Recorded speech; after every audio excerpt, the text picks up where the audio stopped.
recorded on Facebook.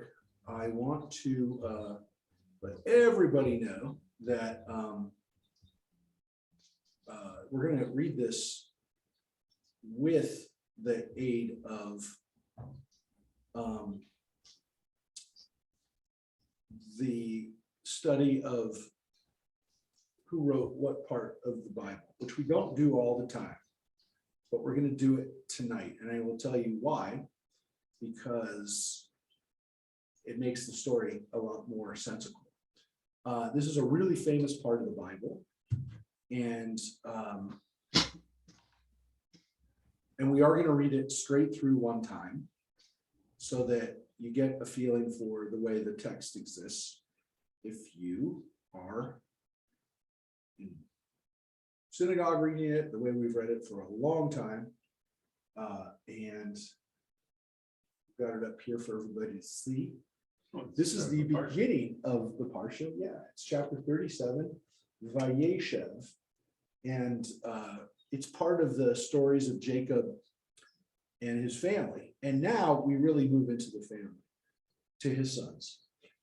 So far, we've been introduced to them a little bit from the standpoint of the children that we saw them being born a few chapters ago. We get the list of how they're born, through which mom, they're named. And then there's really only a couple things that we actually see them do. We see Simon and Levi go in and kill everybody in Shechem, which was just a couple weeks ago.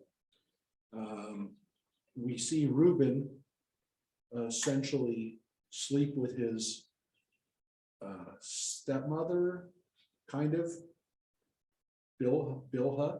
Reuben sleeps with her, which is not a good thing. But the three oldest sons essentially in different ways make themselves not great heirs to the family legacy, to Jacob's, basically being the next generation. But we really haven't read much about anything else with them other than those incidents. And we've seen them kind of act in the Dinah story. They acted together also to back up their brothers. Jacob talks about them as a group, as his sons. He also, we know that they're there. And even in this story, we're going to see it almost transition from them being Jacob's sons to being independent and actors in their own right, protagonists, heroes, not heroes. I wouldn't say they're anti-heroes or villains, but we're definitely going to see some dark sides of them. But we start to see them more as individuals and not just children. So this is the transition in chapter 37 from Jacob's sons to men on their own right. And they're already in their 30s by this point. So this is not, they're not kids.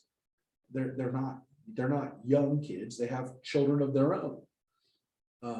And they're all, again, kind of that age, except for Joseph and Benjamin. And that's critical, obviously, for the story as we read it, as there's a considerable age difference between, let's say, Reuben and Shimon and Levi and Judah and Joseph, a considerable age difference. We're talking about like 20-year age difference. So let's take a look. We'll read it through, and then we're going to read it through a second time with the authors identified. And I never, ever do this.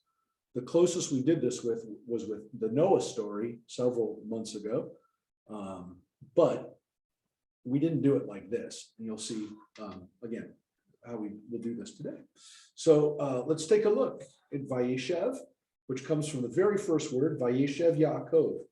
Jacob was settled in the land where his father had sojourned, the land of Canaan, which almost sounds like the beginning of a story. And as I said, it's kind of not just a new parsha and a new chapter. It almost is this, again, transition. the focus is still on Jacob at this moment, right? It's still about who he is in relation to his own father and grandfather, and even to some extent his children. It says, this then is the line of Jacob, Ele Toldot Yaakov. So just like we had Ele Toldot Yitzchak, Ele Toldot Noach, these are the generations, or these are the stories, or this is the line. It says, this then is the line of Jacob. And again, it could also be, these are the stories. These are so you almost, I already fell into it, but you almost have two introductions. This then is the line of Jacob. And here's what it says. At 17 years of age, Joseph tended the flocks with his brother as a helper to the sons of his father's wives, Bilhah and Zilpah. And Joseph brought bad reports of them to their father. So Joseph, first of all, we know how old he is. He's 17, which means he's a teenager. Which means he's a teenager. All of that goes in with him. And it says that he's tending the flocks with his brothers as a helper to the sons of his father's wives, Bilhah and Zilpah. So what's interesting about this is it actually indicates in the story that he's not working necessarily with Judah and Shimon and Levi and Reuben, the oldest sons, the most powerful within the family, if you will, the sons of Leah. It actually says he's working with Bilhah and Zilpah's children, which is interesting because, they were talking about Dan and Naphtali. What we're talking about here then is the fact that Joseph, to some extent, at this stage, is like lowest on the totem pole, at least according to this. And that he's not even ahead of the sons of the concubines. And we assume that as like on the totem pole, like they would be ahead, they would be below him, right? But instead, they're like above him right now. And it could be, again, because he's 17 years old. He's considerably younger than him, but he's not helping out the older sons, the oldest sons. He's kind of helping out well, first of all, by the way, it calls them his father's wives. It doesn't say his concubines, which is interesting, right? It doesn't say that they're concubines, which again, you can take different understandings from this, that, at least maybe to some extent, Jacob had elevated these women, Bilhah and Zilpah, to the level of wives. But it does call them out, and it does not say Leah. It only says Bilhah and Zilpah.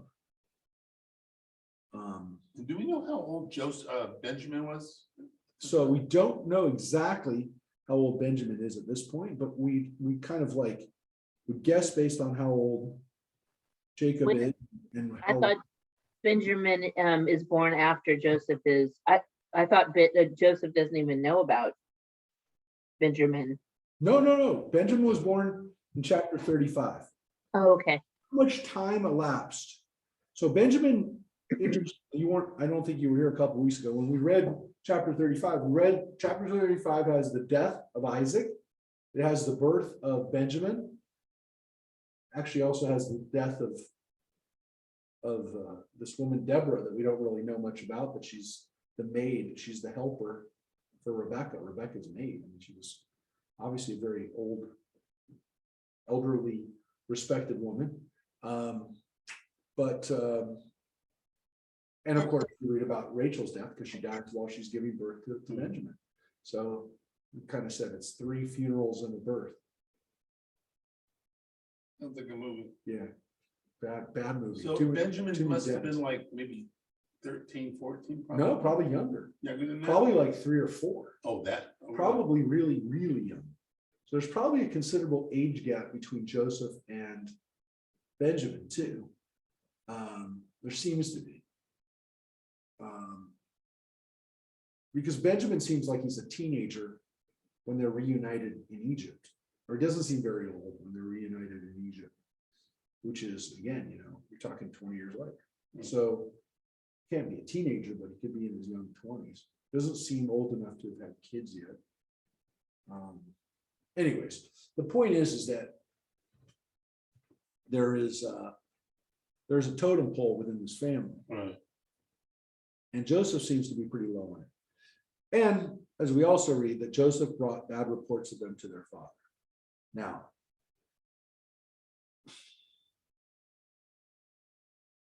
the sentence is a long sentence with a lot of stuff, a lot of clauses. It's one verse, but there's a lot of clauses here. So it's a little difficult for us to know 100% what the last part of this means. But when it says, and Joseph brought bad reports of them to their father, is it just the sons of Bilhah and Zilpah, just those 4 boys? Or is it all the boys? Is it possible that he's giving bad reports on Reuben all the way down to Dan and Naphtali? Or is he only giving bad reports on those other 4? So is he giving bad reports on 10 brothers, or is he giving bad reports on 4 brothers? Is essentially a question. Now, why is that a question? Well, I guess you could say, if the sons of Bilhah and Zilpah are kind of bad apples, then that's one thing. If he's giving bad reports on all the brothers, which is possible too, then they're all not doing good things. What's he giving bad reports on? The Bible doesn't say. Are they stealing from their father? Are they not doing what they're supposed to be doing with the sheep? Is he telling about, are they playing around with other women, and he's telling? But All of these are possibilities. why couldn't them be Bilhah and Zilpah?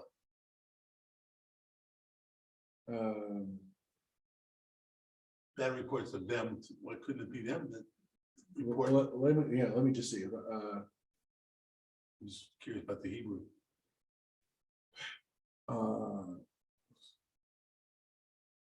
Well, I will tell you, technically speaking, the them there, the them here, Right. it's et dibatam is the male form of Masculine, them. yeah, that's masculine. So technically speaking, it's got to be masculine, So though could be all of them, in which case Right. it could be the wives as well. not necessarily. But because once there's one man, Oh, really?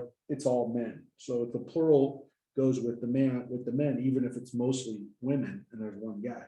Gotcha. But it probably is the brothers. I mean, we understand usually that Yeah. it's referring to the brothers because it seems to be all about the brothers. But is it 4 brothers, or is it all 10 brothers, 10 older brothers? Well, We you don't would know. think, just reading that one passage, that would be just the 4. Could be, yeah, I mean, because those are the ones he's working with. right.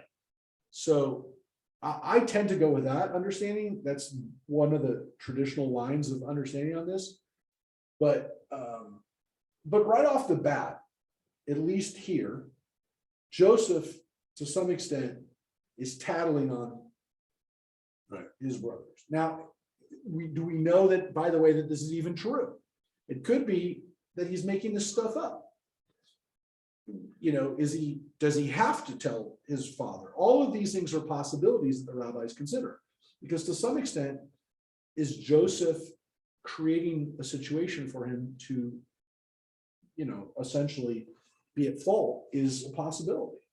So at least here, all we know is he's bringing bad reports, which, well, let's keep going. Now, Israel loved Joseph best of all his sons. He was his child of old age, and he made him an ornamented tunic. And if you look at this, a coat of many colors is the other traditional translation for it. The words ketonet pasim, which only exists 2 times in the entire Bible. We're going to read about another one on Tuesday morning. What does coming up Mary's real book soon. say? Ornamented tunic. Coat of many Oh, colors. coat of many colors. Oh, yeah, that's what I meant. Yeah. Ornamented tunic is what we have. Coat of many colors is what most people know from the King James. Yeah, that is the coat of many colors, is Joseph and the coat of many colors. I mean, that's what we call it. Technicolor dream coat. It's all based on that phrase. Now, the word ketonet pasim probably is better translated as ornamented tunic. It's probably a more accurate translation, reflection of the fact that it may have been colorful, may have been may have had, fringes or bells on it. It doesn't have to have had colors. The word there is not necessarily color in the description.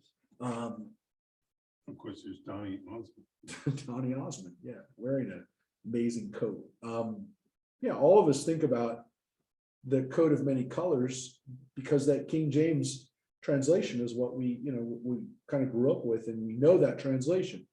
So here the story says Israel loved Joseph the best of all his sons. He was his child of his old age. Okay, we know that.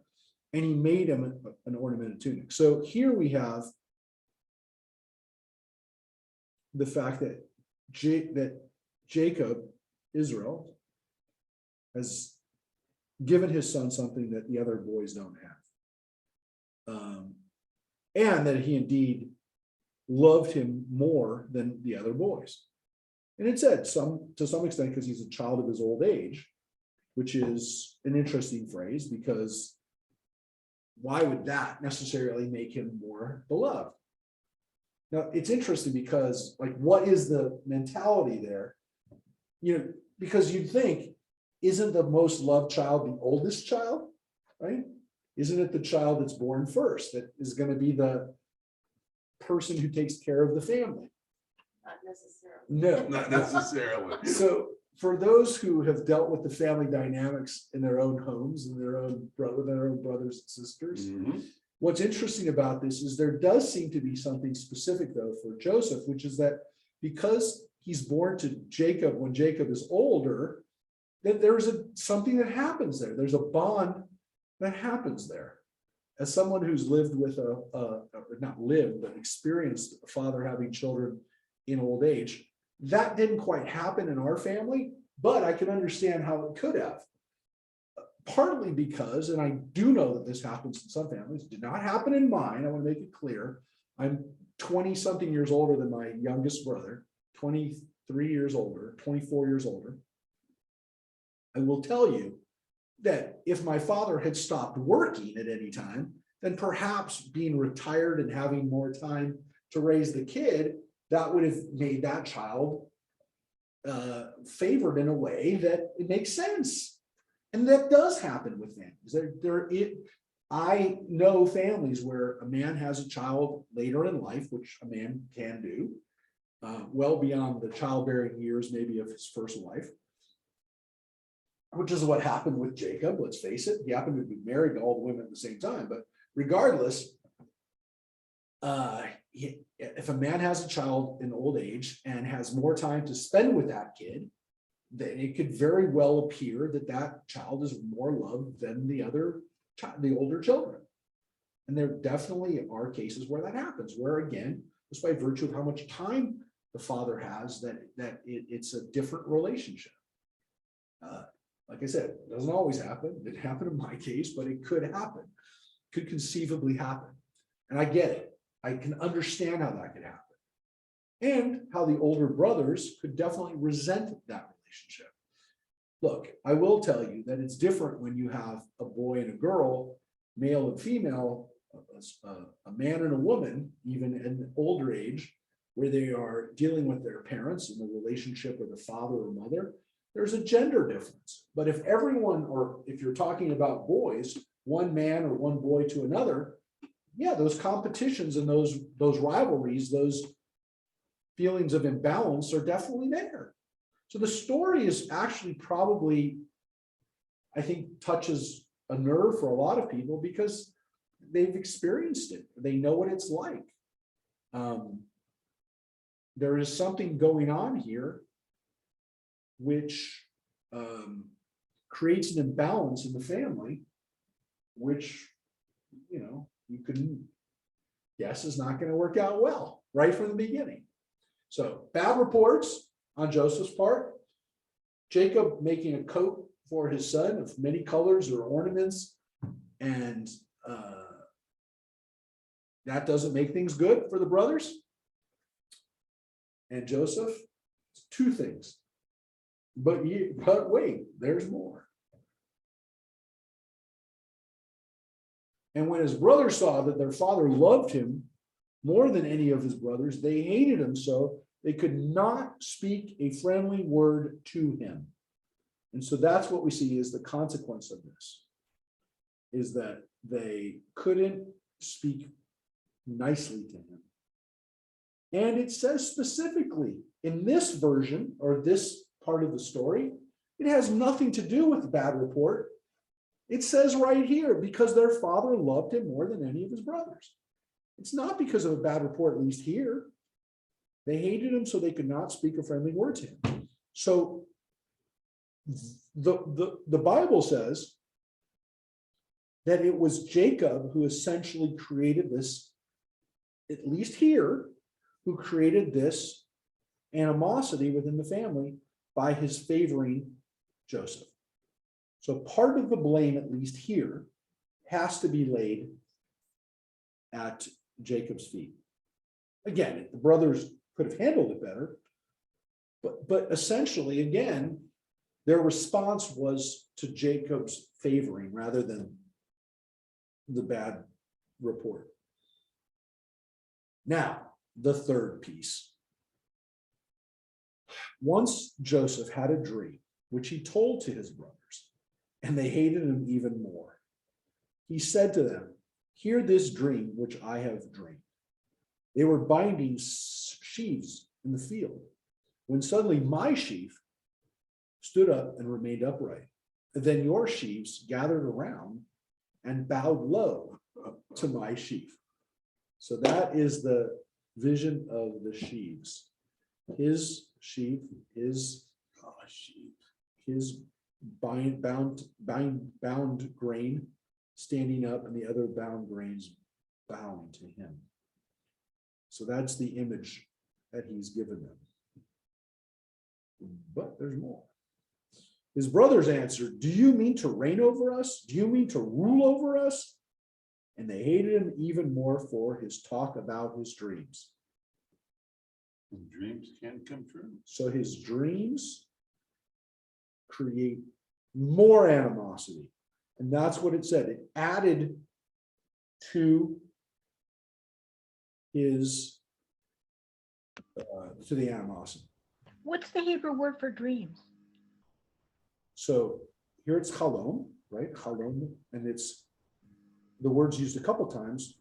Halomotav, right? That is his dreams. Halomotav. So it's right here is halom, right? Here's a dream. No. And here, so it's about the plural of dreams, which seems to be a jumping the gun because there is another dream coming up. But they interpret the dream, by the way. They don't let him say, "In my dream, you were all bowing down to me because you're all going to bow down to me one day." I mean, you could say it's pretty obvious. You don't have to be a dream interpreter to know what's going on in that dream.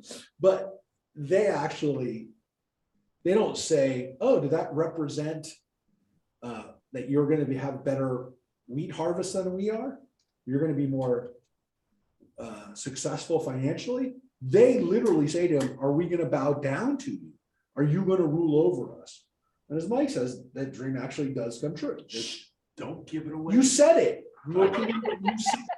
Yeah. So the dream actually does come true. So what's interesting, of course, is that they hate him for his dream. He did not interpret the dream, simply told them the dream. But again, that's not that hard to figure out what the dream is. But it says they hated him even more.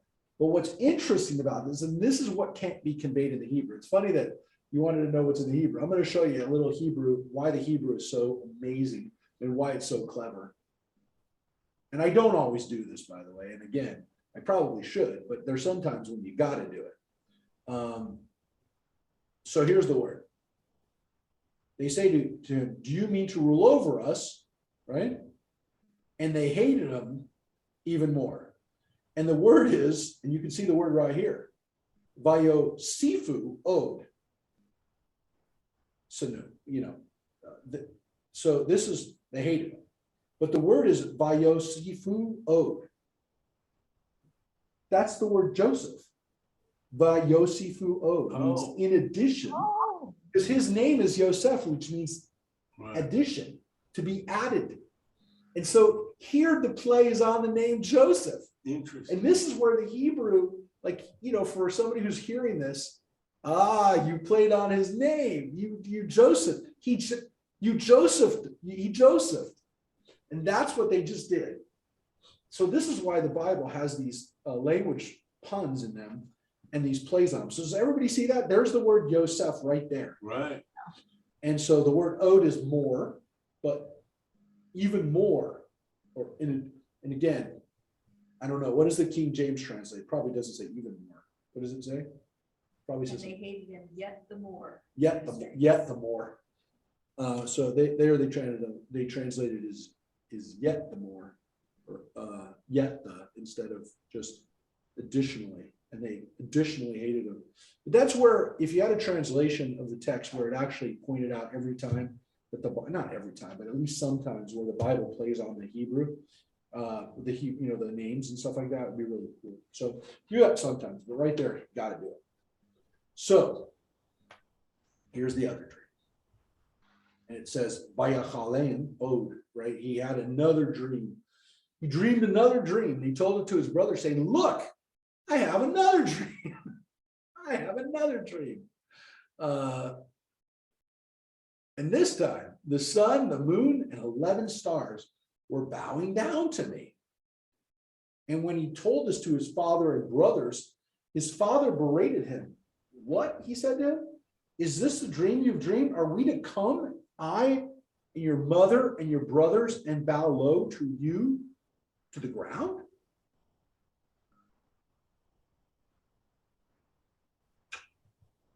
Now, Doesn't that make it sound like his mom is still alive, even though? I was just going to say that, Sarah. So there seems to be a little bit of a problem here, which is that, look, you're absolutely right. It does seem like Rachel is still alive because she seems to be alive in this dream. The Bible said she died in chapter 35.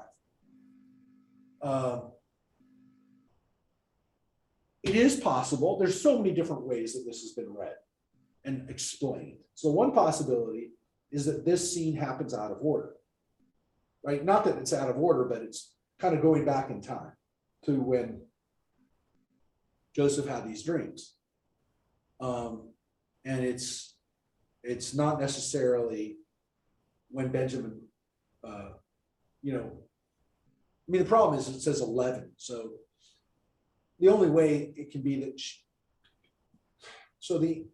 the answer that people give if Rachel hasn't died giving birth to Benjamin here is that the 11 stars represent Dinah as well. There's another possibility, which is, again, it's a different author who doesn't have a story that Rachel dies in childbirth, which means that she's still alive. Okay, so that's another possibility. Benjamin is there, Rachel's there. There's another possibility that just because she's not there doesn't mean that she's still not represented, and that she's in heaven or whatever, but she's still represented there. Maybe she is still alive at this point, because earlier it says Israel loved Joseph more than all of his children because he was the son of his old age. Well, what about Benjamin? Benjamin, yes. So why does it mention Benjamin? It doesn't mention that. Yeah, and so shouldn't Benjamin have been a child of his old age too, right? So it's another possibility that it just seems to, like, this is a flashback to something that happened before. They just come when they put the story, edited these stories. Absolutely. So it's possible. There's another possibility, which is they're not speaking about. It's a little problematic because it seems like Bill and Zilpah would be like his moms too, but they're really talking about Leah here. That Leah, even though she's not his mom, she's stepmom / aunt, that she is his mother now because his own mother's dead. And so for the last 10 years, let's say, he's been raised by Leah, taking care of her. Maybe Bilhah was taking care of him. All of these are possibilities, but I will tell you, it's strange because it doesn't seem like. You know what I find very strange is he has these dreams and then they come true later on. It's almost as if these stories were written after the fact. Well, they were definitely written down after his stories are done, because all of them would have happened before Moses. Right. So we know how those stories play out. The weird thing is, it is the only time that we ever have the word ketonet pasim, the only time we ever have that word used, ornamented tunic, coat of many colors, is that Joseph has a coat like that, and so does Tamar, David's daughter. Oh, And the fact that both of those coats wind up getting ripped in violence is more than just a coincidence. So the Right. question is, did Tamar have her coat ripped? And then somebody said, you know what, that's Joseph's coat too. So again, that's I think maybe one of the questions, but we definitely have this version of the dream where Rachel's represented, maybe Leah's represented, Benjamin does seem to be there, or maybe it's Dina. But all of these possibilities are they're all in the possibility, in the realm of what commentators have said. what do the rabbis say? All of these things, all of these are possibilities, that Rachel is still represented even though she's dead, that it's Leah, that this is a flashback. All of those are possibilities, but they knew that there was a problem with it because he says your mother. He doesn't say Leah, he says your mother. Right. But all of those are possibilities. So, his mother is up in heaven, so I guess she could be the moon. So assumedly, the son is Jacob in this. His mom, the mom is the moon, and the 11 stars are his brothers, or his brothers / and one sister. So all of these are possibilities in the commentaries on this. All of these are possibilities. What is your belief? I believe that this was written by somebody who never taught that Rachel died. That the Benjamin is still is included in that 11, and that the mother is, and that Rachel didn't die. So his brothers were wrought up at him, and his father kept the matter in mind. So his brothers hated him even more. They were jealous of him. The word canuvo is wrought. They translated it as wrought. What does the King James say? Envy.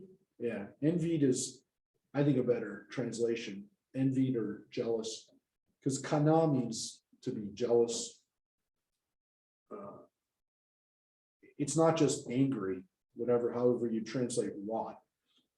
It's definitely more of a jealousy feeling, which is, again, maybe not the feeling you'd think, because why would they be jealous now? It's more like they're just angry at him, which is why they translated it as kana, as wrought, angry. But again, that's the difference of translating it literally, or translating kind of what the intention maybe was. So that's the setup. 3 things: the dreams, the coat, and then all the way back to the fact that he brought bad reports. So there's 3 reasons why there's dysfunction here. 3 reasons. So now we get to the climax of the story, if you will, or the build up to the incident. One time when his brothers had gone to pasture their father's flock at Shechem, by the way, same place where Dinah was raped / attacked / again, the brothers killed everyone in Shechem. Israel said to Joseph, your brothers are pasturing at Shechem. Come, I will send you to them. And he answered, Hineni, which they translated as, I am ready. When the King James translated it as, Here am I. here am I, which they, at least the King James, wanted to convey the fact that every time you hear those words, here am I, that something big is about to happen. It's a Hineni moment. It's a Hineni moment, and it's got to be recognized. So whenever we see it, and especially at a time like this, where we know that something big is about to happen, that he says, I'm ready. Just as Isaac said to his father when Isaac was almost sacrificed. And yes, Moses said at the burning bush. But when you think about what it means right now, is that it's a suicide mission. I mean, for Isaac it was, for Moses it was. Yeah. And Joseph knows that this could be a suicide mission. So what is Israel doing here? What is Jacob doing here when he tells him to go and go to the brothers without protection? I mean, what is he doing here? Is Jacob setting him up? I know this is a question about Hebrew grammar, but I'm wondering why a lot of times before a name they'll say at something, and then in front of Yosef they're saying El Yosef. You see Israel El Yosef. Yeah, but let me just see where the last time it would have said at. No, I mean, these are all El Aviv, El Achiv. I'm trying to see if when you see et. I mean, you do see it. Yeah, I know. I didn't see it just now, but I just didn't notice before. It happens. No, you're right. It happens sometimes. In this case, when you see the word et, it definitely has more of a subject.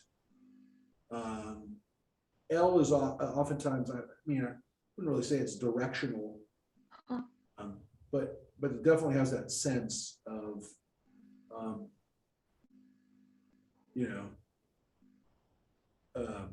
El Yosef is, we said to. But yeah, I mean, you have a lot. So, Now, couldn't yeah. Jacob just, be an older guy and kind of just sending you to your brothers to help them instead of doing anything evil? Going back to your first question. I don't know. I mean, look, did he think anything was going to happen? Look, the narrator does. Otherwise, it wouldn't say the word. I don't think so. You don't think Israel thought Jacob thought? I think he's naive. I think Jacob just go with your brothers and help them out. I mean, if Joseph really was his favorite son, even though the second dream was not too cool for him, still was his favorite. Yeah, it doesn't seem the father would send him somewhere to put him in danger. Right. Yeah, I agree. It doesn't make a lot of sense that he's I do think it's interesting that they're talking about Shechem too, because that feels like kind of did that also maybe did the Dinah story happen after this, or they're going to this place that's like essentially a ghost town now, or maybe it's just also sets up the feeling of bad stuff happens here. Right. There definitely is a feeling like we're returning to a scene of a crime, if not the crime. This is going to be a place of substance, of activity. I don't know if this is on. Anyways, I do think that the text seems to imply that Israel is doing something that is potentially dangerous. Well, I mean, what does he think that the boys are up to? Because Joseph comes back with a bad report about them, right? And they're out, in the flock. I mean, what does he think they're up to that he sends Joseph out there? Maybe Well, let's see what he says. Because here's what he says to him. He says to him, go and see how your brothers are and how the flocks are faring, and bring me back word. So he sent him from the valley of Hebron. And when he reached Shechem, a man came upon him wandering in the fields, and the man asked him, what are you looking for? So he goes to Shechem, according to what his father said. His father wants him to see what's going on, how the brothers are, how they are, and how the flocks are. Okay. And he basically says, I want, bring me back a report. So he does say, bring me back, let me know what's happening. And we're talking about here, as far as distance goes, well, I'll show you. As I can show you right now. Looking at, let's look at a map. Let's look at a map. Some of you, especially for those who are going back and forth to Tuesdays and Wednesdays, several of you, that this is it's a decent journey. Here's Hebron in Judah, be the tribe of Judah later on. And he goes up to Shechem, which is up here. So you got to go through Bethlehem and Jerusalem. And just to give you an idea of scale, which it doesn't have here, which is about 50 miles, a few days journey. What's interesting is that, so it's from basically the north, bottom of the northern tribes, if you will, or the middle of the northern tribes to the middle of the tribe of Judah. But it's a pretty decent journey.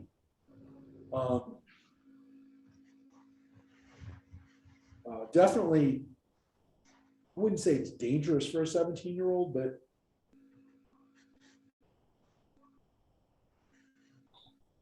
I wouldn't want to send a 17-year-old out on a camel for 3 days.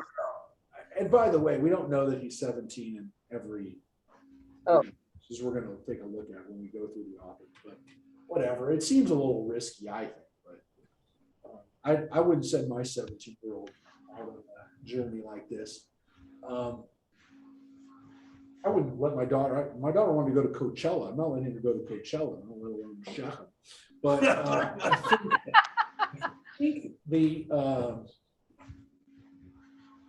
think that also knowing that his brothers don't like him, I mean, he knows it. I mean, Israel knows that. So they get it. So, yeah, he gets it because he sees his. Well, you're right. He could be oblivious to it, but he says the brothers don't like him, and he keeps the matter to mind. I don't know.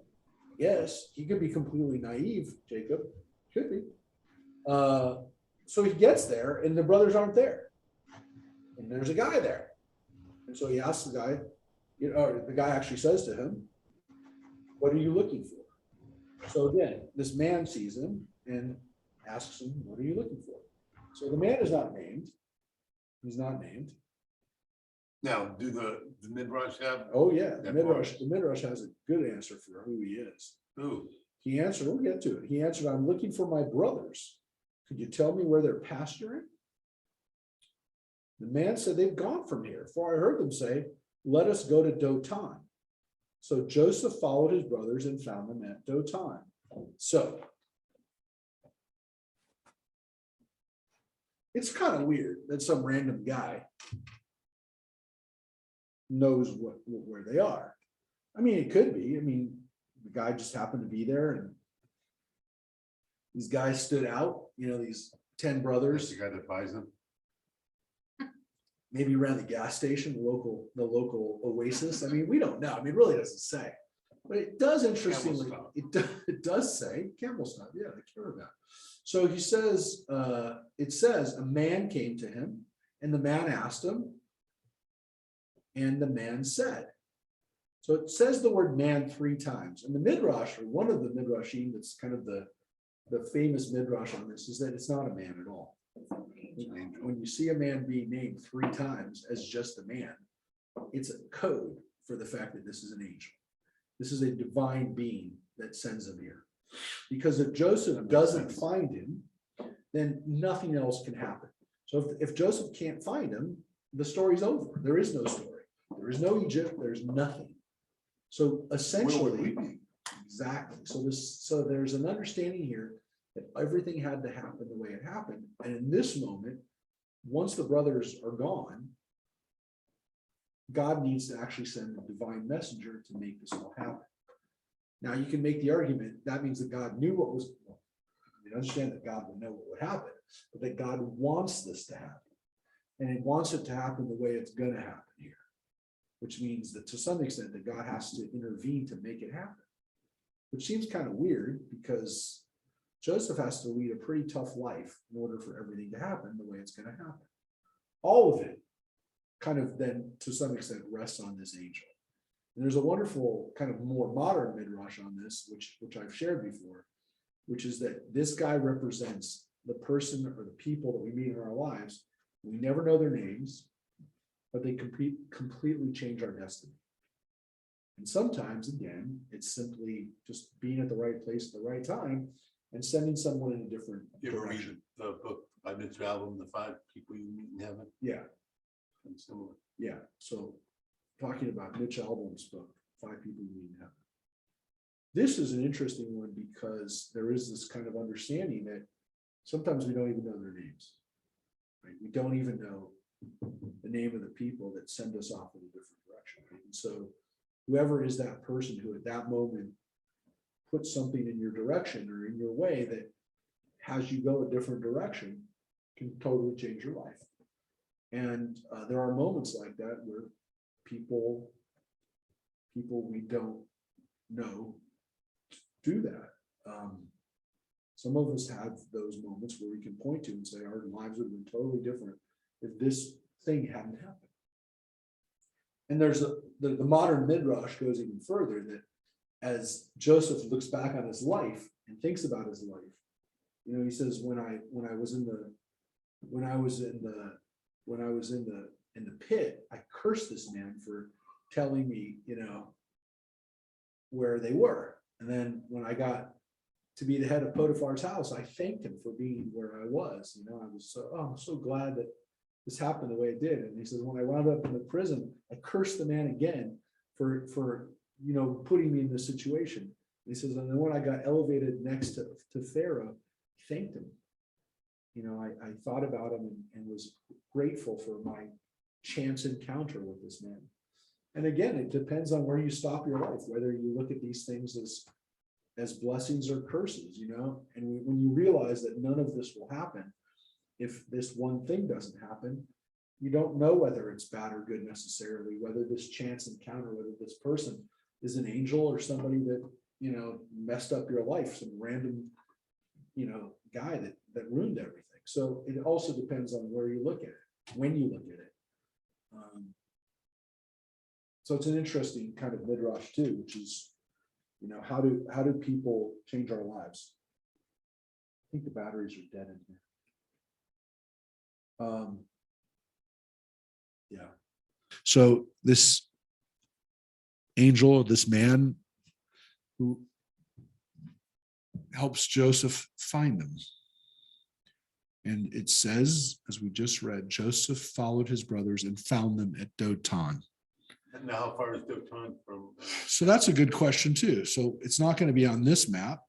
It's not going to be on this map. It's not that far from Shechem. So I'll show you. I figured that. I'll show you. Actually, there's a Dothan. They don't call it Dothan. There's a Dothan. It's really far away. It's in Alabama. That's quite a way. So the interesting thing, yeah. So Dothan, yeah, here, I'll show you. This is Dothan, Alabama. There's Dothan. It's not that Dothan. But it just goes to show you that Americans, you know, love the Bible so much that anything that was any place that was mentioned in the Bible, there's a place in America with that name. You know what? Let me grab some batteries. These batteries are toasted. Well, at least this Dothan looks like a good time. You can kind of see where the brothers would go there. I'm going to show you something that's crazy, by the way. Absolutely crazy. Just so you know. Where the batteries, they can get them for you. Oh, I'll get them. I just want to show you this. I'm gonna put this up so you can know how weird, why I think about this. Check this out.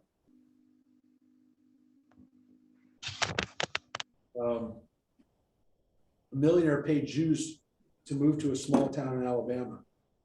So there is a town in Alabama called Dothan, right?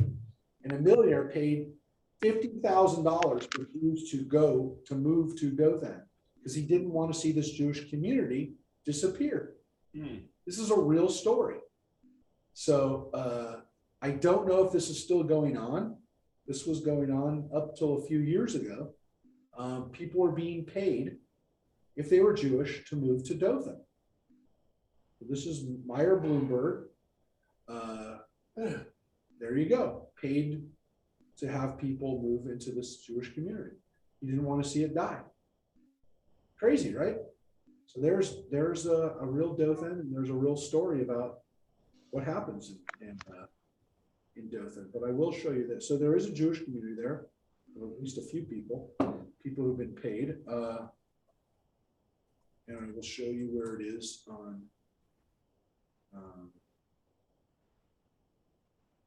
map here. Show you.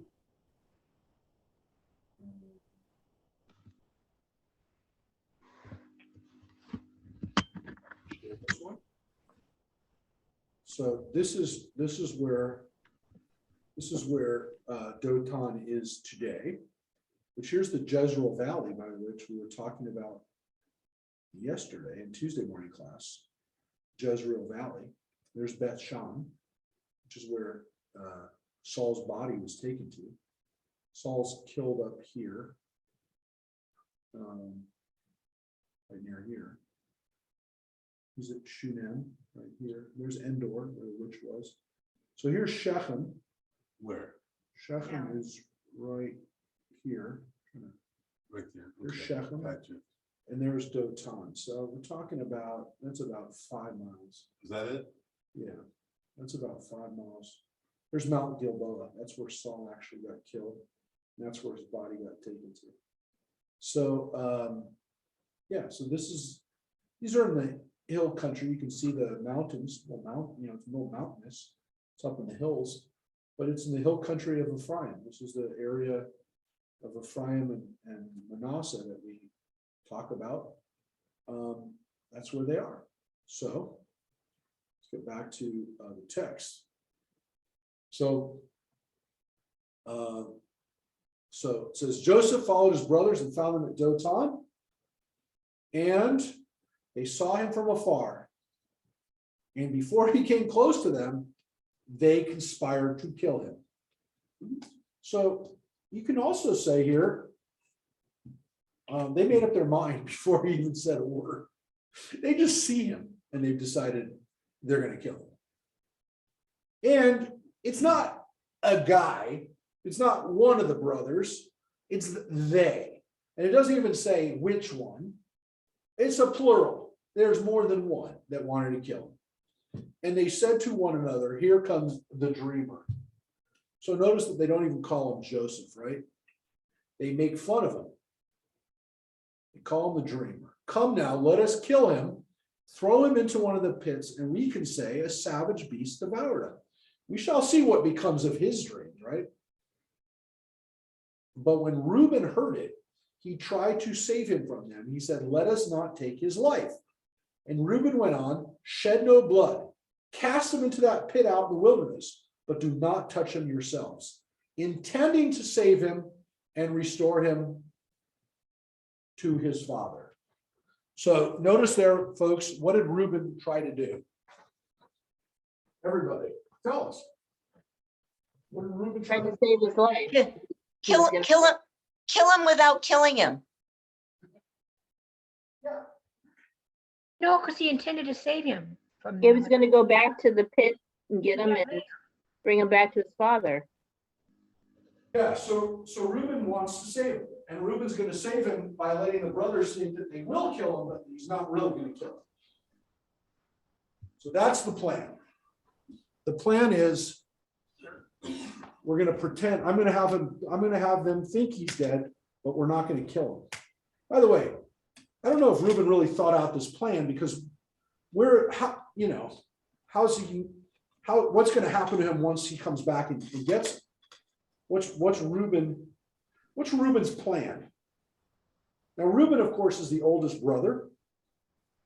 He should be the most responsible brother. You can make the argument that he is trying to be responsible here. He's trying to save his brother. He's trying to do the right thing. And his argument to the brothers is, well, we can't kill him ourselves. Then we'll have the blood on our hands. We can't do that. So he says, don't shed his blood, throw him into the pit. So at least he recognizes what's at stake here, which is that this is going to be a murder. Let him die, essentially is what he says. But it says what he intended to do. It says that Reuben was going to try to save him. All right. So, when Joseph came up to his brothers, they stripped Joseph of his tunic, the ornamented tunic that he was wearing. They took him and they cast him into the pit. The pit was empty. There was no water in it. Then they sat down to a meal. Looking up, they saw a caravan of Ishmaelites coming from Gilad. Their camels bearing gum, balm, and laudanum to be taken to Egypt. So there are people out there. In this case, they are Ishmaelites. And they're a caravan, right? This is a group of people that are out trading. And it actually even tells us what they're trading, what kind of goods that they're trading.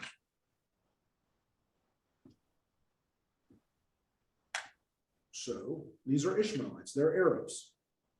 Their ancestor was Ishmael. They're actually kind of kinsfolk of ours too, right? Yeah. They're all descendants of Abraham. Now, let's take a look at the next words. Judah said to his brothers, "What do we gain by killing our brother and covering up his blood? Come, let us sell him to the Ishmaelites. But let us not do away with him ourselves. After all, he's our brother, our own flesh." And his brothers agreed. What a great idea, Judah. So Judah sees the Ishmaelites and says, let's sell them.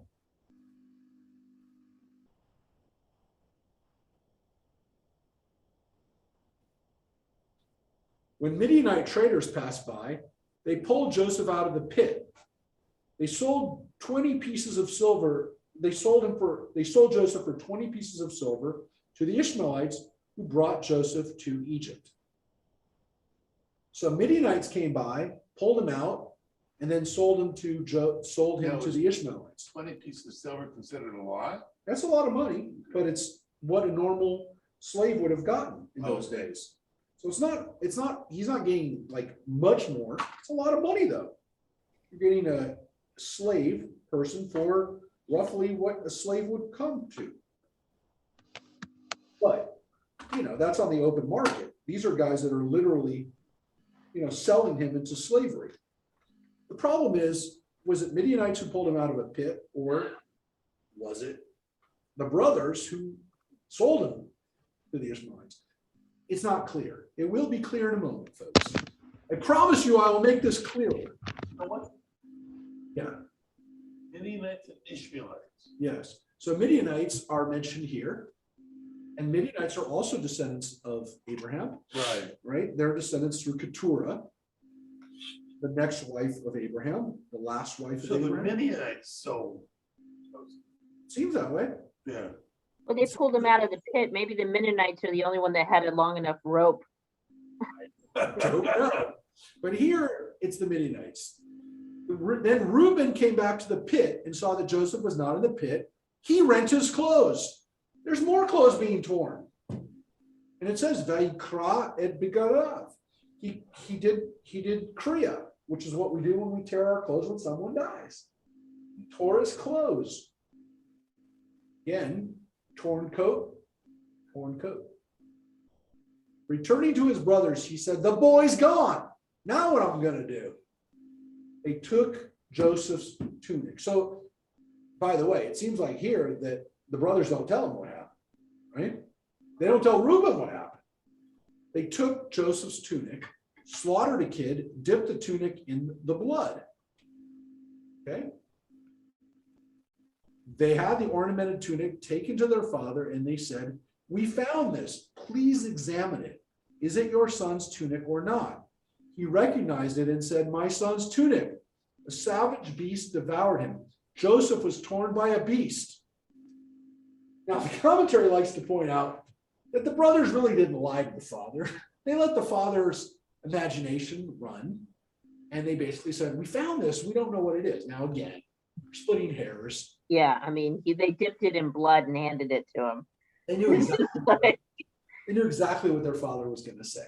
Yeah. He says everything, which is a savage beast devoured him. Joseph was torn by a beast. And Jacob rent his clothes, put sackcloth on his loins, and observed mourning for his son for many days. So he also tears his coat. All of these tearings are part of this story. And all his sons and daughters sought to comfort him, but he refused to be comforted, saying, no, I will go down mourning to my son in Sheol. Thus You know, his wailed. The tearing is kind of symbolic of the relationships that are torn too, right? Absolutely. Yeah, like his relationship between his other sons, their relationship between their brother, like Yeah. just all the relationships are being torn apart too. Yep. And he says, I'm going to go down mourning to my son in Sheol, which in some ways, again, is one of these early references to going down to the netherworld to die. And I'm going to go down, my life will be spent now mourning my son. And the last words here of this portion are, the Midianites, meanwhile, sold him in Egypt to Potiphar, courtier of Pharaoh and his prefect. So it says Midianim instead of Midianites, but that is only the difference of a yud. The point is, it seems like Joseph's gone. He's out of the picture. Story is now Joseph in Egypt. So when we come back.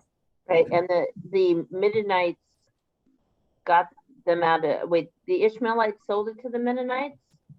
Sold them to the Mennonites? Sarah, don't worry. We're going to take a look at it right now. Right. This story has nothing to do with Joseph directly. It's the story of Judah and Tamar, his daughter. It's a story about Judah.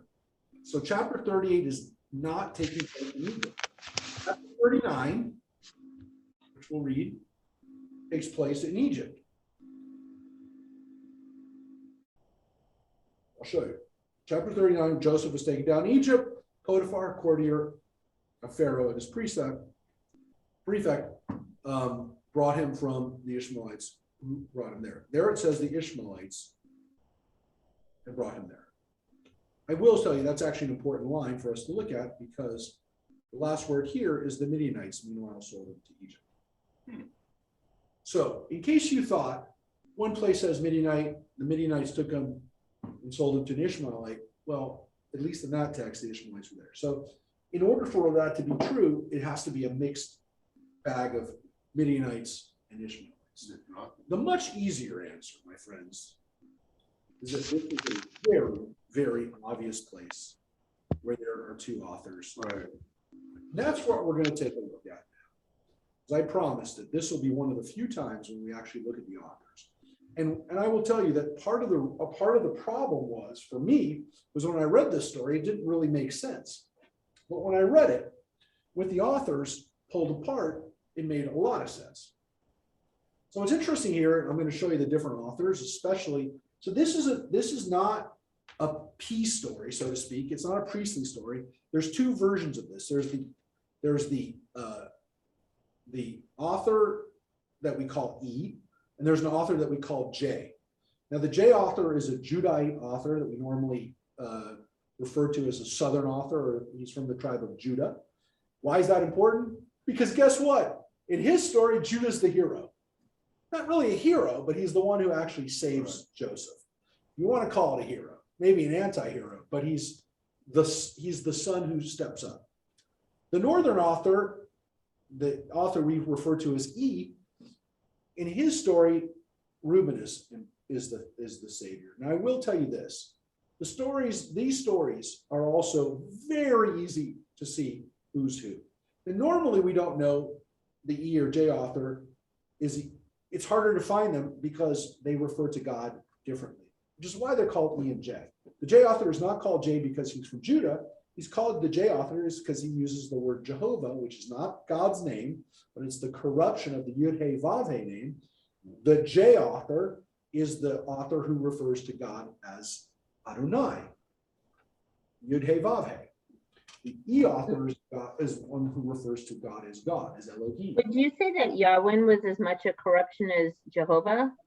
Probably, which I still don't use that word because it's closer to the Hebrew, but the reality is it also is relevant for this area because we don't call him the Y author, we call him the J author, right? Because I know, I was just wondering as an aside, like, probably. I mean, I thought that was a great word, corrupted, for Jehovah, but I also always thought Yahweh was like that too. I don't like either one of them. It is corrupted. I don't use either of them frequently though, just out of practice. So here we have the stories without God's name. So it's a little harder to see them. Like when we did the story of Noah, it's very easy to see them because God is used and then Adonai is used. It's very easy to see. But Noah, there was the priestly author, right? Correct. So Right. the priestly author is there. Priestly author also uses Elohim, Right. usually not Adonai. Usually is only the J author that uses Adonai. Not always, not exclusively, but normally. Now, do you think it's the same J author throughout Genesis? I do. do. I believe that the J author is the author that we know the stories because the stories are the ones that come alive. And they have better dialogue and they have better storytelling ability. But what I will tell you is what's interesting about the J author is that in this story, they're both good versions. I will say that.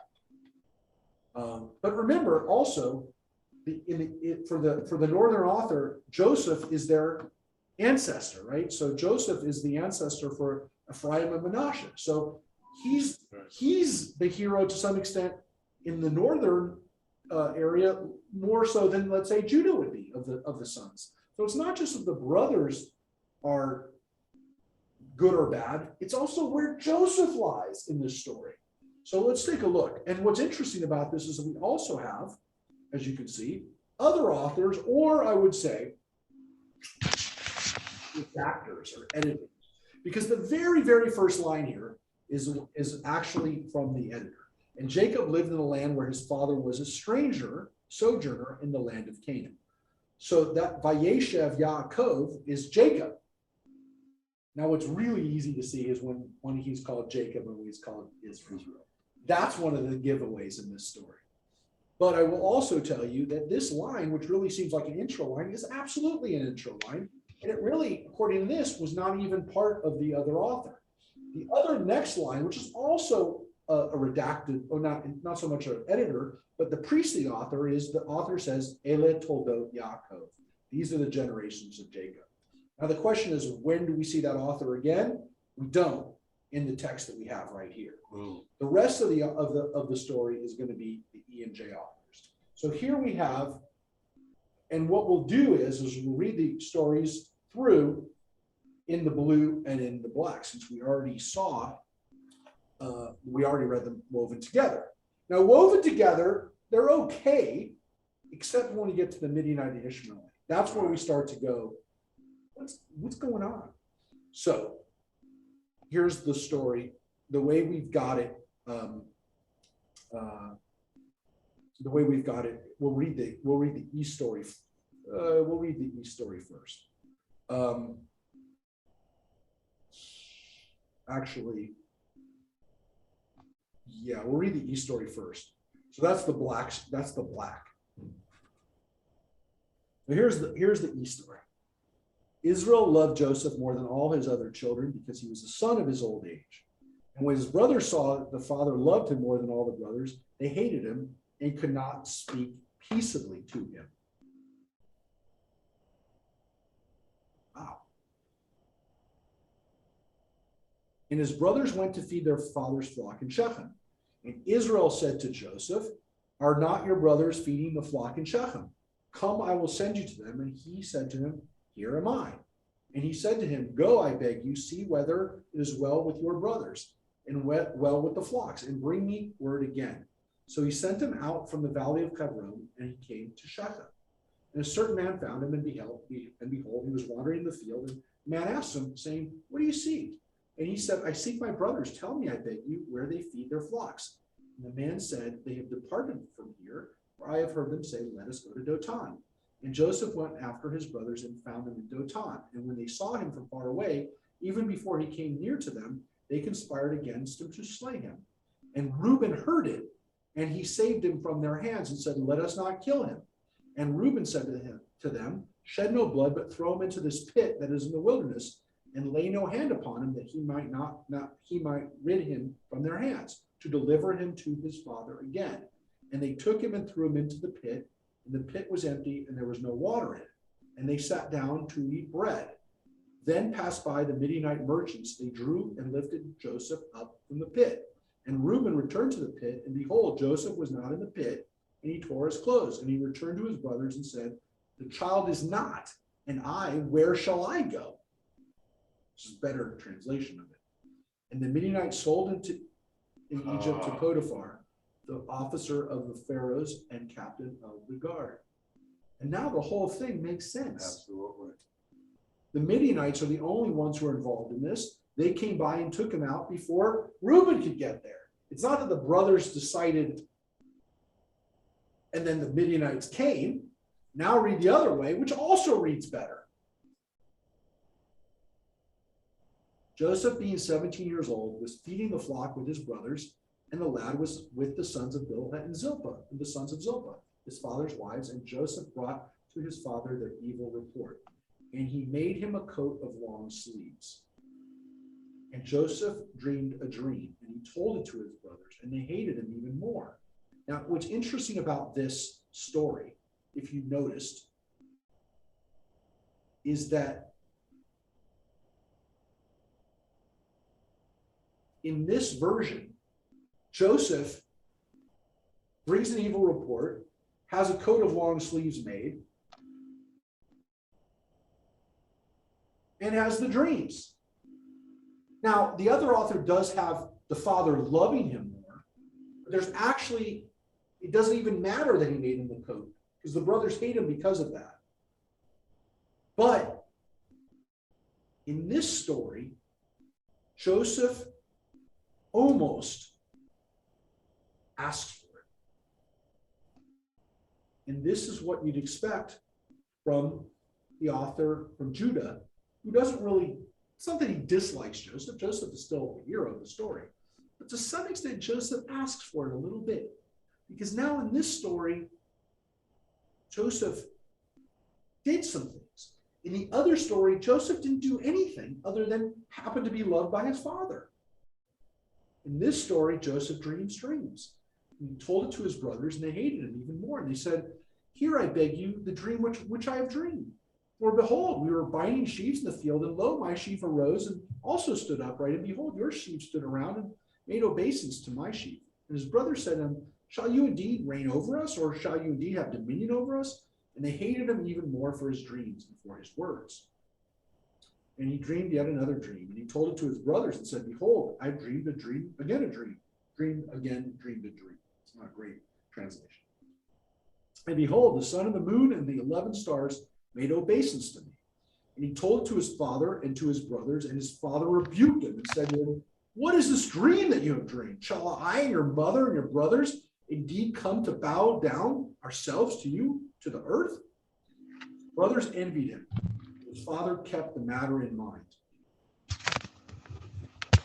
Therefore, they said to one another, behold, the dreamer comes. Come now, therefore, and let us slay him and throw him into some pit, and we will say some evil beast has devoured him, and we shall see what became of his dreams. Now, that whole story of the man in the field and going after the brother isn't there, but it doesn't matter.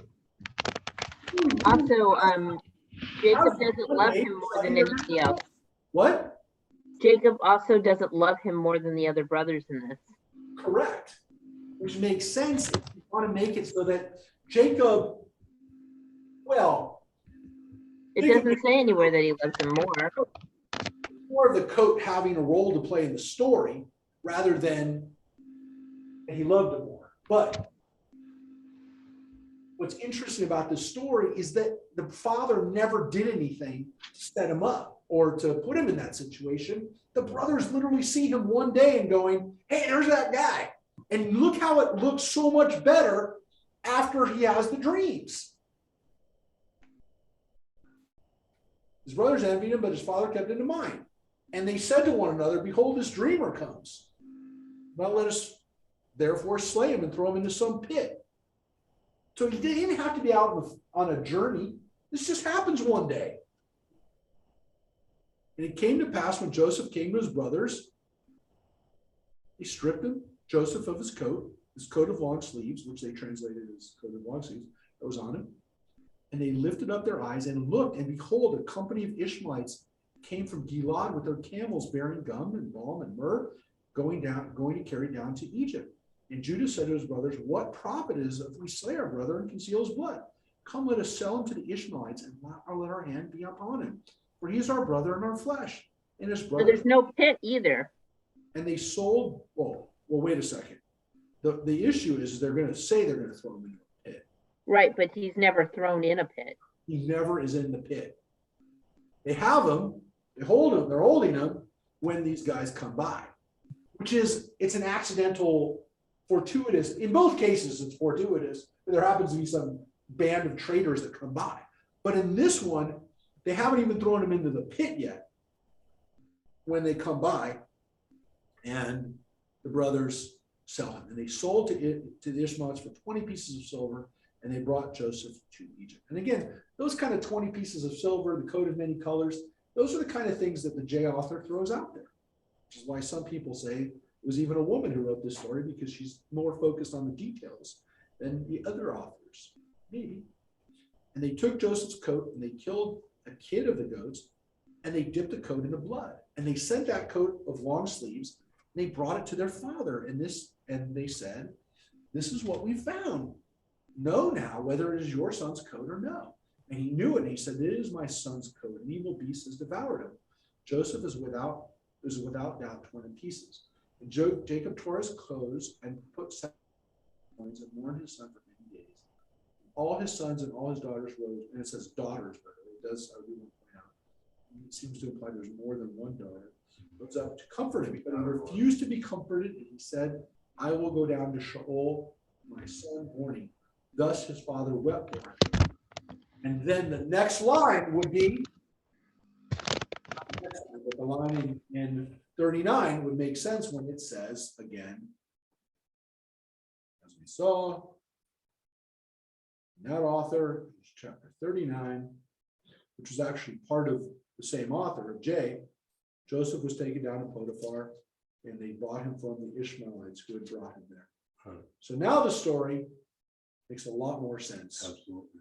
So again, I will show this kind of stuff when it absolutely is necessary. And I believe it's absolutely necessary here. Now, what's wonderful is that the stories are woven together. And with the exception of maybe the Midianite Ishmaelite issue, you wouldn't even notice. You wouldn't even notice.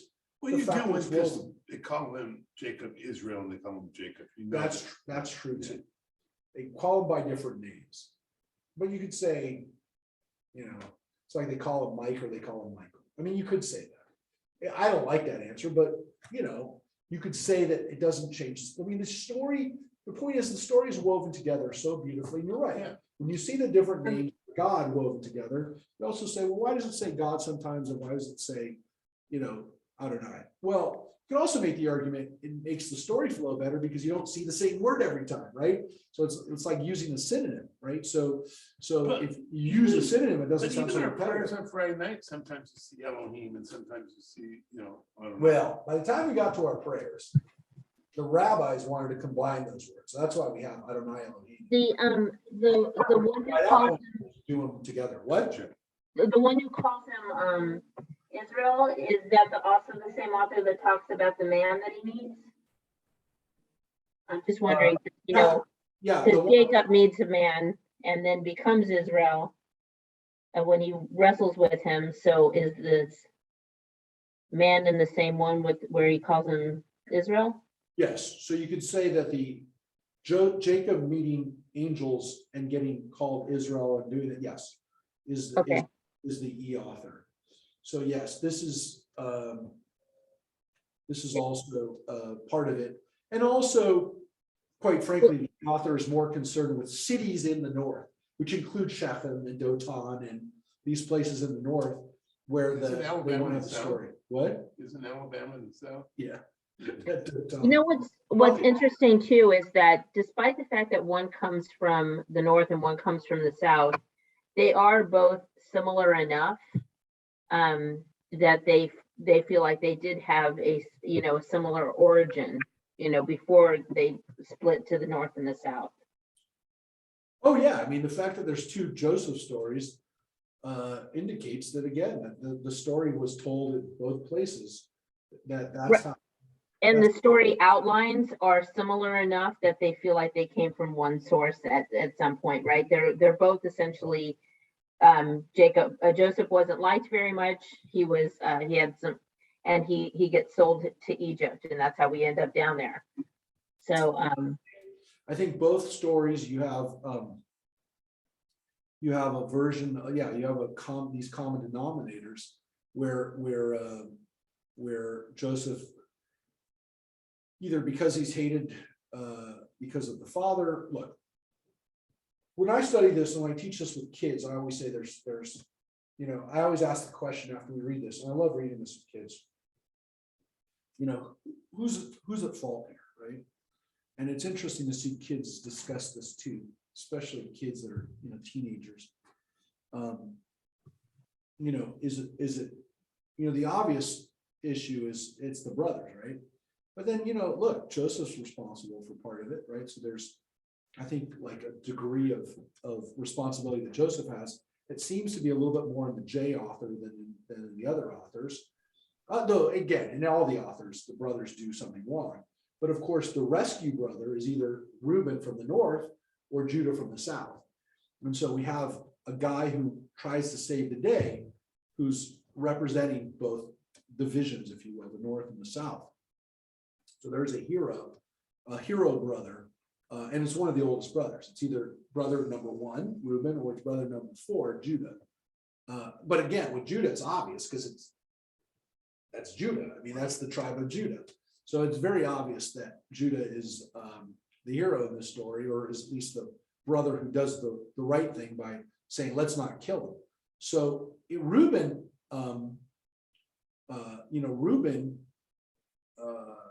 to some extent, I think if you're going to look at, like, if you pulled it apart, Reuben really is the better of the two brothers, at least it tries to say, because Reuben never wants to do it. Like Judah, it's almost like Judah doesn't think about saving him until he sees the traders walking by going, hey, let's not kill him. We can even make some money on it, right? So it's almost like Judah was up for killing him until there's another solution. Whereas Reuben from the very beginning goes, I got to figure out a way to save his life. And so it's a little different with regards to how the brothers actually even behave here. as the story develops, like wherever the seed of the story was, something about how Joseph ends up sold into slavery in Egypt, and then the north one has its own politics shoved into the telling, and the south one has its politics shoved into the telling, and then somewhere over time they're combined again, making this mishmash. But it does feel like then maybe that the seed of the story has some truth to it, because of the common, because there is a common seed to both stories. Well, look, there's the theory that my professor Richard Friedman had, which is that when you see duplicate stories, it's not an indication of the fact that it's not likely to have happened. It's more likely to have happened. If you have different accounts of how it happened, it's probably more likely that people knew or believed that it happened, right? So yeah, it seems as though this story of Joseph being sold into slavery was kind of common knowledge, if you will. And therefore it's it's either a really popular myth or it's something that had some historical basis to it. But the idea that Joseph winds up in Egypt is obviously crucial to the story, to the narrative. What happens with, what happens later on with Joseph and the other tribes is obviously, part of the politics, as you said, the propaganda or the politics of this is which brother is going to come out okay. What's interesting is the next story revolves only about Judah. And in that story, Judah also doesn't behave well, but eventually does the right thing. And so the story of Judah kind of behaving not well, but eventually doing the right thing is a theme in this story. And then in the next chapter, in chapter 38 as well. Judah is also the brother who finally stands up and says, in the story with Benjamin at the end of Genesis, without ruining it, he's the brother who actually gets up and says, hey, we're not letting you keep Benjamin. So it is Judah who steps up and kind of saves the day there. So the brothers, which brother is the hero in this story? I guess it depends on where you came from, which part of Israel you were from in the ancient world. But who's really responsible? Is it the brothers? Is it Joseph? Or is it Jacob? Right? Does Jacob bear some responsibility for this dysfunction in the family by again creating a situation where Joseph had way too much attention? And again, it seems to be that this is somewhat on Joseph, because Joseph gave an evil report. Joseph has these dreams and tells his brothers the dreams, and in the other version of it, Jacob really doesn't. Joseph doesn't do anything wrong. All you could say is that Joseph essentially is loved more by Jacob, and then that's what sets the brothers love. And if that's the case, I just want to put it out there that in the East story, Joseph really doesn't do anything wrong. I mean, if anything, that's the giveaway that it's a Northern author. It's not that Reuben is the hero, which he is, but he was going to, if he was really the hero, he would have stopped him from throwing him in the pit in the first. I mean, I guess you can make the argument Reuben doesn't want to get killed by the brothers either. But the point is that the giveaway really is that Joseph really doesn't do anything wrong. Joseph is literally loved by his father, which is not his problem. It's not his fault. And the only thing he does is he does what his father asks him to do and goes out and tries to check on his brothers when his father asks him to. And in this case, there was no reason for Joseph to be worried. There's no reason for Jacob to have known that his brother that Joseph had already given bad reports on his brothers. You could say that at least, Jacob was aware in this other version, in the E version. You could say that Jacob could have been aware that the brothers didn't like Joseph and he couldn't speak peaceably to him. But in the J story, they all don't like Joseph. By the time he dreams the dream, they're all kind of on him. And it's almost as if in the J story, Jacob, by the time he's thrown into the pit, it's almost like Jacob's definitely sad when he hears about it, but it's almost like he's like, this is a disaster. But it's not, it's almost like you almost expect it to have happened by that point. And that's the difference. Jay is so much more like magical when he does like the dreams have meaning and I'm sure that is the same author that continues it into the next chapters of Joseph, like in Egypt, because the dreams have so much importance. Yes. But definitely just a different feeling. Yeah, but it's important to think about what's at stake here in the story. Again, I want to point out that the stories are woven together beautifully. They're woven together magically. Absolutely. We have to recognize that this is just an amazing Good editor. author, great editing. the fact that, you know, we can read it and a lot of people still read it without ever doing what we just did, which is, you know, peeling the layers. Now, do you learn this in school on the different authors? So this is what when I went to college and studied with Richard Friedman, when I was in university, this was the first time that this stuff was shown to me. And what really happened is that rather than turning this into like I guess I could say I never believed that the Torah was only written by Moses. It's not like I had that as a belief. But once I kind of saw, oh, yeah, you can peel these strands away and, you know, you're still looking at something that's really beautiful. And Ziegler uses that book, the Who Wrote the Bible, which I originally read with you in your Torah study before I went to rabbinical school, but then they do use it in Dr. Ziegler's classes to go over these same kind of ideas. Wait a minute, I thought you read it with us. We had it. But I read it.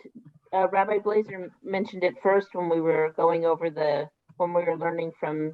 when I was learning before I went to rabbinical school. But then when I went into rabbinical school, they used it too. With your dad, and that's when we first. Yeah. And again, I don't. Were big. Yes, I don't dwell on it, and I don't spend a lot of time on it. But again, chapter 37, chapter 8 of 7 and 8 of Noah, it just makes it so much easier to read without going out. But obviously, the Orthodox rabbis have nothing. They can't do it. Right. They can't even do it, which is really sad because when you read it like this, it gives a lot of clarity to it. It gives a lot of clarity to it, and you actually walk away going, "Oh yeah, that makes sense." And you don't just go, different tribes. "What's going on here?" It just goes back and forth between Ishmaelites and Midianites, and it's it is jarring when you realize that, like, here's the thing: if it said Ishmaelites here and then the Midianites there, you could say, well, the Midianites pulled them out and then they sold him. That's what it sounded like from the original. Yeah. And then you're okay with that, other than the fact that, again, it says the Midianites sold him. Right. And then the problem is that, and then in chapter 39, it says the Ishmaelites did it. So you can't just say, that it was the Midianites pulled them out and the Ishmaelites then sold them. They both, it says one place, one sold them and the other sold them. And what's interesting about this, by the way, too, you really want to dig down and take it to a level that very few people will be interested in, but I'm going to share it with you because we're wrapping up anyways. There's actually something here with the difference between the Midianites and the Ishmaelites. That's the interesting thing, is it's not just about which tribe comes out of this story unscathed. It's actually who's at play here. And when you see the Midianites in the text, which you do here, it's a reminder that the Midianites are actually an important ethnicity amongst our people, because Moses is married to a Midianite woman. And so if the Midianites are playing this story out with us, well, so they're in this story too. And so what's interesting about this is which shows their claim to, they're part of having always been in the land as well. Yes, and when we have attention paid to them, when they're actually there, then it calls our attention to, like, who's telling the story. Somebody who actually wants the Midianites in the story. And somebody wanted the Midianites in the story. Could the Midianites have sold them? Yeah, clearly. The Midianites sometimes worked as traders. Were the Ishmaelites traders? Yeah, pretty obviously that they're traders too. So it's not like either one of them couldn't have been it, but one wanted the Ishmaelites in the story, and the other one wanted the Midianites in the story. And so we have a version that the Midianites are part of this story. So it's not surprising that there's actually a difference here between the Ishmaelites and the Midianites. So it's actually another giveaway for the fact that this is that this is part of what's going on here.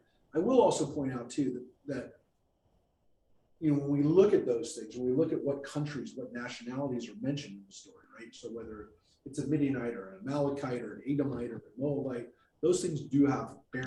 Actually, like if I told you this before, if I ever wrote a book about the Bible, I was actually going to focus on, like if I ever did a dissertation in a book, it would have been on which countries are mentioned, whether it's the Amalekites or the Edomites. So I actually started working on it. Unfortunately, no one would want to read that book. So I'm I'll telling read you, it. no one, yes, no one. That's a book where, where we basically look at the authorship and say, well, what authors are writing what about which nationality, which is important because it gives away the propaganda, right? It gives you the idea of like, this person really didn't like, it's like if you write a story and you don't like the Chinese or you don't like the Russians, what kind of stuff do you drop in there just to attack the Russians, right? You have to, did he have to say that? And clearly if they blast these guys, or contrary, if you really like the people, if you really like India and you somehow have India being a hero or China being a hero, then you kind of give away the fact that you like this country. So it's an interesting thing that we see. We see it, by the way, in the media all the time, right? So when you see a country being portrayed in a movie, well, it used to be the Russians were never portrayed well in a movie. But now, even today, like Russians will be hackers, it'll be this, but we do have propaganda set up. And again, some people are like extra sensitive to that. Other people don't care. But we've done it for years. We've done it for years. And we even do it with ethnicities. And obviously people have had issues with that too. But what's really weird about this story, and about, you could say, the Bible in general, is that that when you see these things, when they give away these little secrets here, the authors actually become a little bit more crystallized.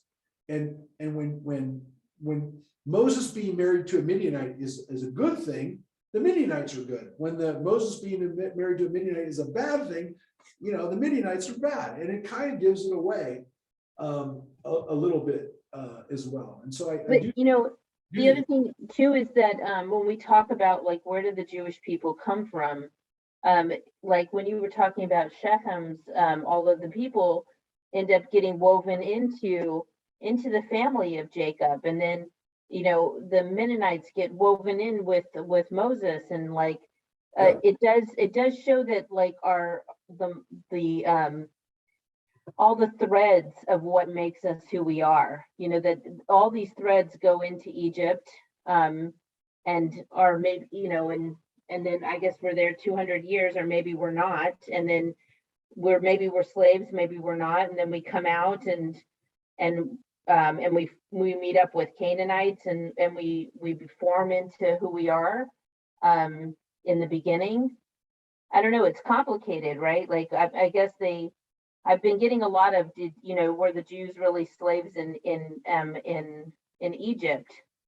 I think, if you're talking about 200 years, it's like, going into someplace, and then where you're at, it's like talking about when the Constitution was created in America and where we are right now. I mean, that's 200 years, right? Yeah. So. Yeah, but I will tell you what's interesting about that, and you're right. There are authors who are more interested in the fact that these people are a part of us. And we've been talking about the Tuesdays class, we've been looking at the Amalekites, who are always bad, and they're always a problem. And they always pop up in the wrong time doing the wrong thing, right? What's interesting about this text too, is if you look at it, look how Egypt is mentioned, right? That right away we know the Ishmaelites are going to Egypt. It says that they're going to Egypt. There's not a question where they're going. The Ishmaelites brought him down to Egypt. Now look, it does say to the other author that the Midianites sold him in Egypt to Potiphar. But in that text, it's almost like, well, they happened to be in Egypt and they sold him in Egypt. They were there. The Midianites were in Egypt. In the other version, the Ishmaelites are always going to Egypt. Like, it's important to know at the beginning that that's where they're going. They're going to Egypt. They're going to Egypt. And so there you really get the Egyptian connection. And of course, Ishmael's mother is Egyptian. Hagar is Egyptian. Yeah, exactly. That's what I was going to say, is that the Egyptians and the Ishmaelites going back and forth to Egypt is, in that author, natural place. They're gravitating exactly to Hagar's homeland. So that is in the J story, where it's very important in the J story that Hagar is an Egyptian, which means the Ishmaelites can trace their ancestry back, at least through their mother, to their father's Abraham, but their mother is an Egyptian lady named Hagar. So that is an important, and it is noticeable, actually, didn't point it out because it wasn't really important, but in the Hagar stories originally, the J author actually calls her Hagar. The other author doesn't even name her. She's not even named in the story. So to make it even more difficult, it's like, without going crazy about it, there's another author who really doesn't care that she's Hagar. Doesn't matter. Doesn't matter. So Okay. But this one definitely wants to tie it to Egypt.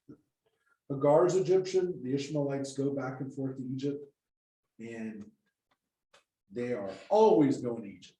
There's never a question of where they're going, right? So, no, they're it's part of the story. So, anyways, once again, the J story is a little bit more dramatic. J story is always a little bit more. The versions are always a little bit more dramatic.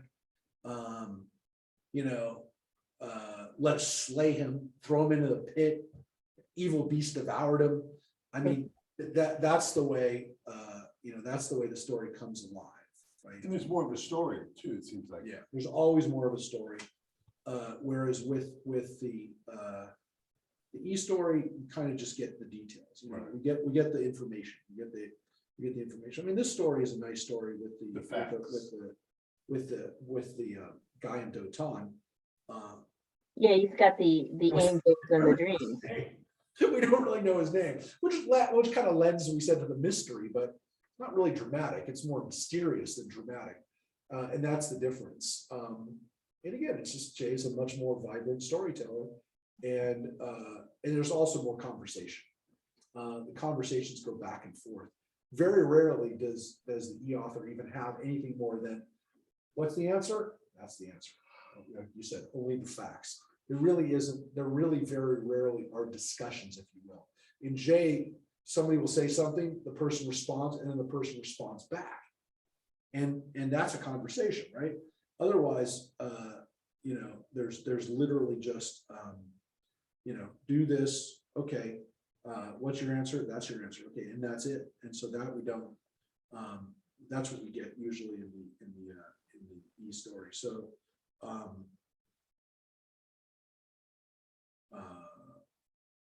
so that is the normal version of it. Well, you know, the other thing is, Here, by the way, the brothers don't even respond to Reuben, which is okay. I mean, they don't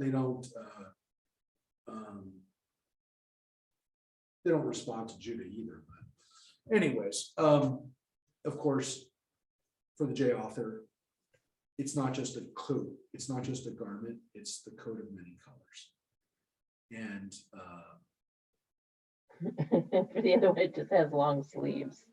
well, no, that's the translation. And it Oh, doesn't- the J author doesn't, the J author has the code, the E author doesn't even have the code. Oh, There's no code. There's no code in that author. So I don't, yeah, there's no well, we'll still be in the Joseph stories next week when my dad's yard site comes up, correct. We'll be in which Joseph is stories for the rest of the time. We'll be in Yeah. Joseph. Yes, we won't see Jacob again until we won't see Jacob again until just before he July. dies. I just think it will be in Joe's story for Joe's yard site. That's right. That's right. April. That's right. Wow. So we'll be there for a few months, reading the story of Joseph, and actually most of the Joseph story, a lot of the Joseph story is, well, it's obviously almost all taking place in Egypt. But next week is not the E author. Next week, at least in chapter 38, which will be very interesting to read. The other story of sexuality, of a lot of problems of what do you do what do women do when they're powerless to some extent? Just like we had in chapter 36, we're gonna have in chapter 38, or no, sorry, not 36, 34. We had the story of Dinah. In chapter 38, we'll have the story of Tamar. And that is a story which, again, we may only be reading one chapter next week, but it is a hell of a chapter. It is a chapter where you're going to see a whole lot of stuff go down, and probably will read chapter 39 too, but which is a great counterweight, or if you will, the stories really should be read, or they're intended to be read together to some extent. You know, what we're doing here, I was skeptical, but I think this is great that we're really concentrating. 'Cause some of these stories are just incredible that we have to, You have to usually go through it. go through it. We have no chance to really look at Right. the language. To This look is at great. look at the words, and again, to really appreciate it, which you don't get to do unless you actually get to drill down and spend some time with the text. And that's the problem with reading a parsha of a Right. week, is that, I mean, if we're reading the parsha 37, 38, 39, and I think it goes into 40. Part of 40, quite a bit of 40. It's very heavy for just one parsha.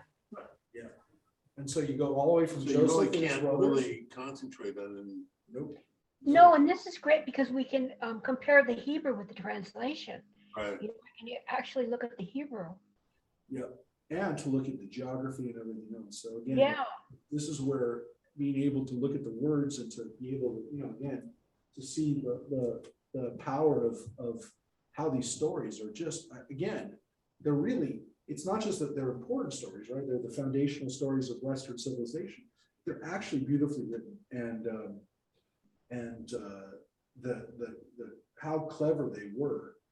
I mean, these aren't accidents that, that the words Hineni repeat, or Yosef is, used as, Or Toldot. these are the level of writing in here is just unbelievable. So it's hard That to, that Toldot, it's yep.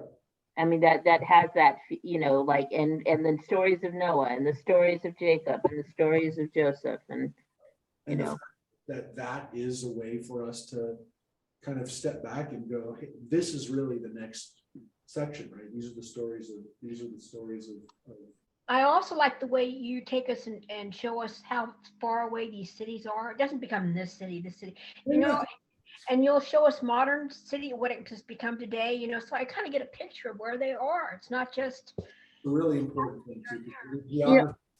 The geography is really important too.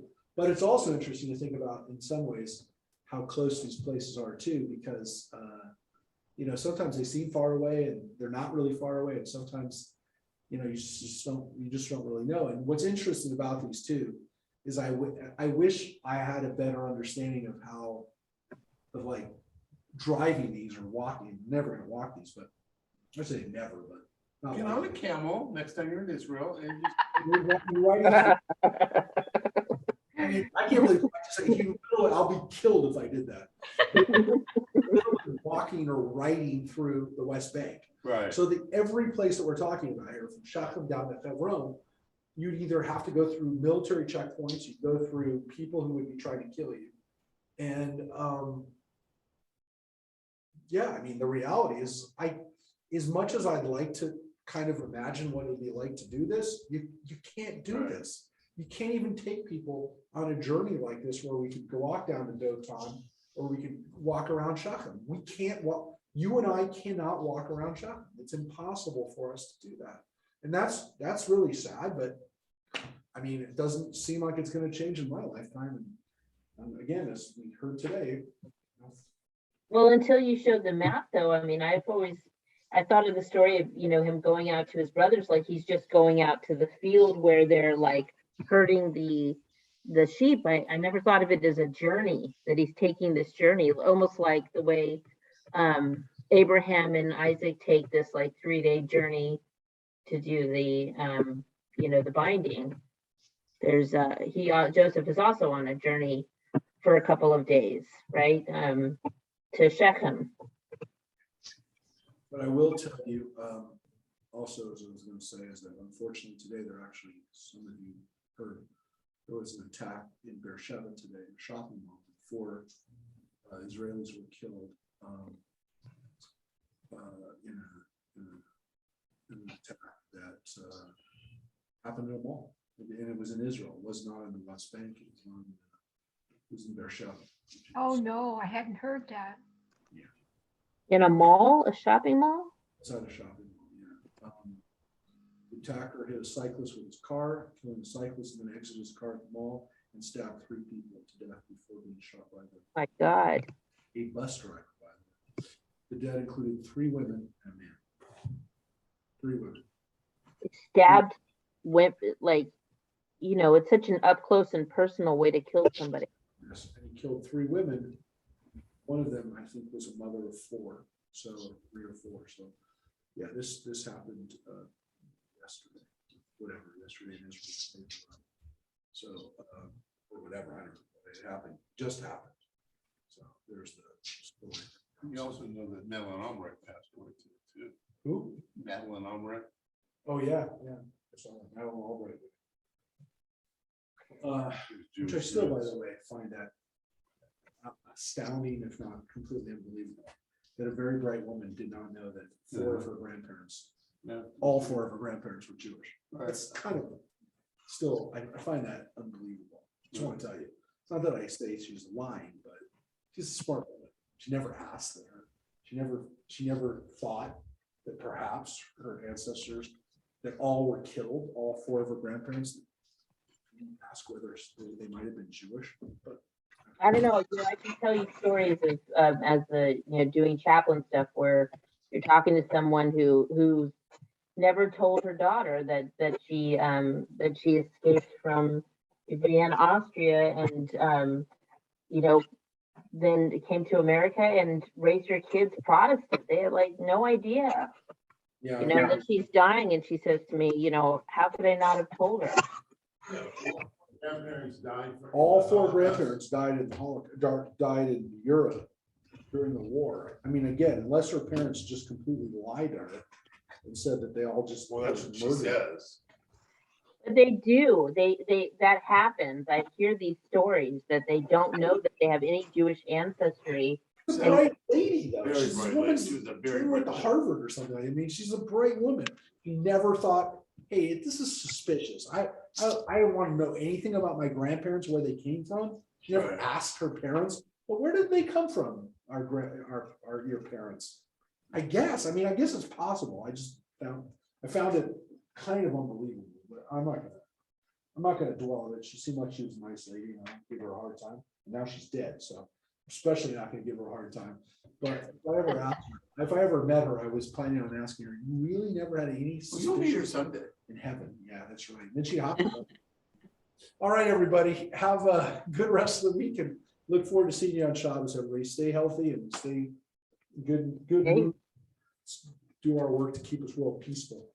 All right, bye. Bye, everybody. Bye, thanks,